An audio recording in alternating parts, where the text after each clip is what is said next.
Hello and welcome back. And this is a very interesting update that I've come across. I wanted to share it with the Black Panther fans.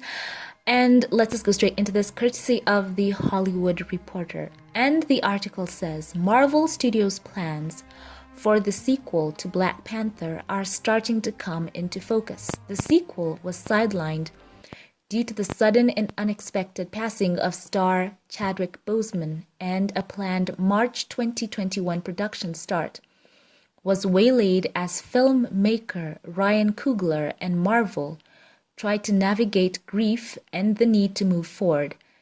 It was the year that saw no Marvel movies released for the first time since 2009. However, even as the continuing pandemic ends theatrical distribution and plays havoc with its Phase 4 rollout, Marvel is about to enter into 2021, the busiest it has ever been, as it juggles not only multiple movies, but a major push into TV. Multiple sources tell The Hollywood Reporter that Marvel is now readying Black Panther 2 for a shoot that will start in Atlanta in July and last for upwards of 6 months. Then they go on to talk about the Mexican actor Tenoch Huerta, I hope I'm saying that right, who was one of the stars of Netflix's Narcos Mexico, is in talks to play one of the antagonists. Sources tell The Hollywood Reporter Letitia Wright, Lupita Nyong'o, Winston Duke, and Angela Bassett are expected to return for the new feature, with some saying Wright's character may take on a more prominent role. Marvel, which has had no comment on this story, has not revealed its plans on how it plans to proceed without Boseman, although it has indicated that it will not use CGI to include the late star in the film. While Black Panther 2 is receiving special attention, it is the many Disney Plus shows that are under heavy scrutiny from Kevin Feige and his executives. The series are the priority, says one source with knowledge of the company's strategy. Ramping them up takes a lot of focus. The movie machinery is well established. In March, the Feige-run studio begins production on both She-Hulk, starring Tatiana Maslany, and Oscar Isaac's Moon Knight. And all will debut on Disney Plus as Marvel's parent leans on the studio to deliver.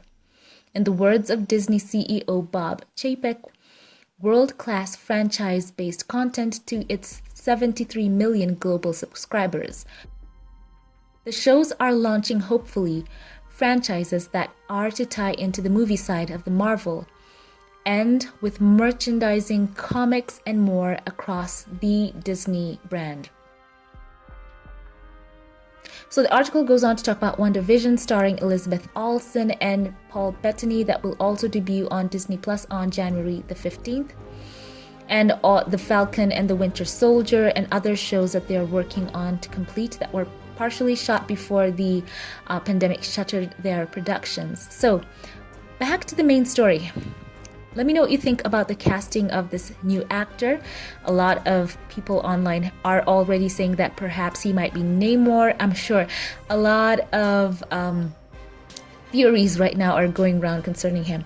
And also, let me know what you think about them saying that they want to start production, like possibly in July and up to 6 months rather. I'm also reading on that, and I feel like a lot of people are...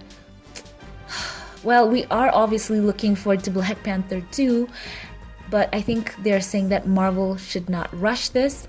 But I'm also confident in Ryan Coogler. If he feels that the script has been retooled or reworked in a way that it can move forward, I think it will work. Now, can I ask you a question, guys? What do you think about them recasting Black Panther and just putting in a new actor who can embody the role? Because one thing I've always said, Chadwick Boseman knew what that character meant to especially the Black community and also people who are comic book fans, to see the character of T'Challa go on a full arc. He, as Chadwick, knew the importance of the character, and I don't think that he would have wanted the character to, have his whole arc shuttered as well. So it's a very interesting thought. So many people did not even want to think about recasting, but as the studio has to move forward with the movie, what do you think about that? Do you think that perhaps they should have thought about recasting and letting the character T'Challa go on his full arc, especially now with them including the characters that were at Fox, characters like Storm, whom he's married to, and we of course love Shuri. She, in some of the comics, does inherit the mantle, but I think we need to remember that she is a teenager in this Marvel movies. She is a teen, and her character needs a lot of development.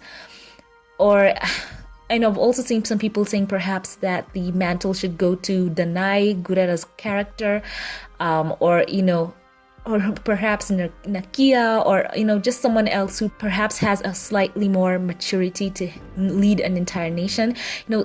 Shuri, of course, very beautiful character. I love her with my whole heart. But I think that even Letitia knew when she was cast that she was cast even on her own journey to basically perhaps one day inherit that journey. But even she in the past would acknowledge that the character Shuri was not there yet.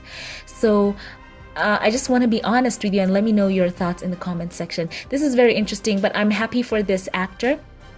The man called Huerta, if he's gonna play a big role, because of course he's a villain. I'm sure he's so excited to join the MCU. Who wouldn't? And Black Panther is a big property, and there is great things in store with the MCU in Phase 4. We heard all those rumors of all the characters that might be in the next Spider-Man movie, and they're already on set, filming right now. Principal photography is in full swing over there. So I'm so excited, looking forward to seeing what's going to be in store. So share your thoughts with me in the comment section. I want to know your thoughts. So before we log off, as always, I do love to share with you my Patreon comment of the day. And this time it is courtesy of my Patreon supporter, James Calvin Daniels, who says on the Mandalorian Chapter 12 recap, he says that this one really rocked. Gina killed it per usual. Shout out to Apollo Creed, Carl Weathers, for the great directing job. Next week is definitely going to rock. Couldn't agree more. As always, on that side of things, we can count on Jon Favreau, on Dave Filoni, and on all the directors they brought on board to bring solid Star Wars movies. So thank you for sharing that, James Calvin Daniels. I appreciate you for supporting my channel. Thank you to all of my Patreon supporters. Thank you for your continued support. I love you all, and thank you for watching. Once again, leave your comments and have a great day, and I'll catch you in the next one. Have a blessed one.